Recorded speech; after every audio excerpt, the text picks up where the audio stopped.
All right, I'm making a chuck roast today. So I'm putting in first some beef Wagyu tallow into my big Dutch oven. And I have my chuck roast that was vacuum sealed previously. So I got that out of there. Now next step, you want to make sure you pat it dry so you can get your salt or whatever else you're using on it to stick. I am going to use some kosher salt. So you can see you put that on pretty liberally because that's really the only thing I'm using. And it's a pretty big piece of meat, so it can take a lot of salt on it. Make sure you get the sides, kids. I did use a little bit of pepper on this just because I like it, kind of helps it get a little bit more of a sear when you're searing it in the tallow. But that's optional. All right, so I'm going to get my burner going here. I put it on about a medium-high heat. So I have the 2 scoops of the tallow in there, so I'm just going to let those melt. So that's going to help us get that really good sear. So you want this pretty hot. We're not frying, but we do want it to be pretty hot.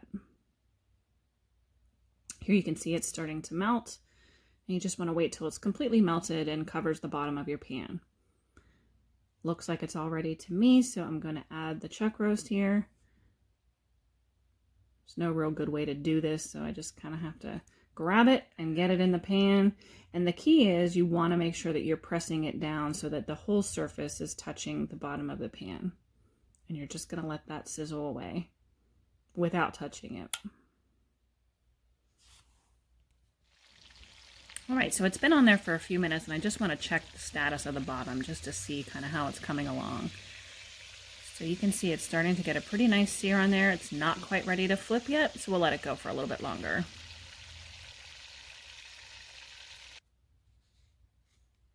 Make sure I turn my oven on so it's all ready to go. I'm putting it on 350, and we just want to get that preheated so I'm ready. Well, look at the bottom there. It's a nice dark color. It's ready to go. So I'm just kind of searing some of the sides, and then I'll get it flipped over. Again, still on a medium-high heat. The meat's flipped over now. You can see that, so there's a lot of bubbles going on in that tallow because as that fat is rendering. I'm also going to add some beef stock. You can use just water if you prefer, but I had some beef stock I needed to use up, so that's what I'm using. So you would add beef stock or water, whatever it is that you're using, to about 3/4 of the way up the side of the meat. It doesn't have to be completely submerged because there will be some juices that'll occur naturally, but you want to just have a good amount in there. So I'm just about done with that. And the next thing you're going to want to do is you're going to put your lid on. Now the key with the lid is you want to make sure that it's a little bit off kilter. So you can see I move it a little bit so that there's an opening there because we don't want to steam it with keeping all that moisture in there. We want to make sure that the moisture has a room to escape. So you're going to get that in your oven and keep that lid exactly as we left it and leave it alone. All right, it's done. Look at that. You can see that the meat has actually shrunk down quite a bit, which typically happens with roast, but I'm going to try to get that out of there in relatively large pieces so that we can take a look at it and we'll test it out. So when you use the right tool, it's easy to get out of there. So pretty good and ready to test. So we're going to let that cool off for a couple minutes and then we'll dive in.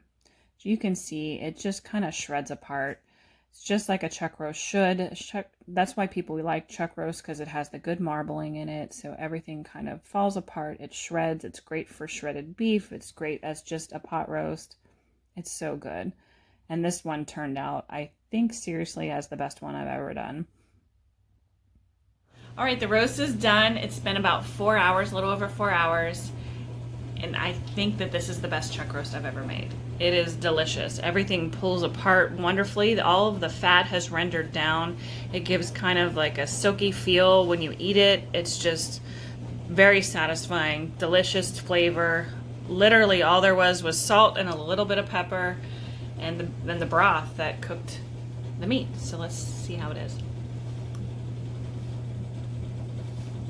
Yes. Man, this is so good. Such an easy, cheap thing to do that you can make really quickly. Well, not quickly, I guess it's been over 4 hours, but it's hands off. So that's the nice thing, is you can put it in the oven and just leave it until it's ready. So 10 out of 10, highly recommend.